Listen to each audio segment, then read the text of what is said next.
नागभीड तालुक्यातील तळोधी बाळापूर येथे मोकाट आणि पिसाळलेल्या कुत्र्यांनी उच्छाद मांडला असून कुत्र्यांच्या हल्ल्यात जखमी झालेल्या 5 वर्षीय नायरा संतोष नंदनवार हिला आपला जीव गमवावा लागल्याची धक्कादायक घटना घडल्याने तळोधी येथे संतापाची लाट उसळली आहे। या संदर्भात गावातील नागरिकांनी स्थानिक ग्रामपंचायतवर धडक देऊन निवेदनाद्वारे मागणी केली की गावात मोकाट कुत्र्यांची संख्या प्रचंड वाढली असून ते हिंसक झाले आहेत। याआधी ग्रामपंचायत प्रशासनाला अनेकदा तोंडी आणि लेखी सूचना देऊनही कोणतीही ठोस उपाययोजना करण्यात आली नाही।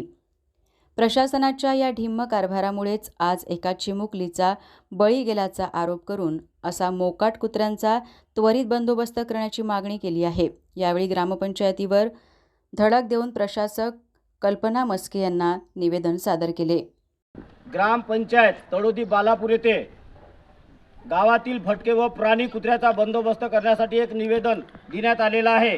या आठ दिवसामध्ये ग्रामपंचायतने याचा बंदोबस्त जर केला नाही तर या ठिकाणी सर्वस्वी जिम्मेदारी एक ग्रामपंचायतची राहील आणि 8 दिवसामध्ये जर हा बंदोबस्त करण्यात आला नाही तर आम्ही आमरण उपोषण केल्याशिवाय राहणार नाही।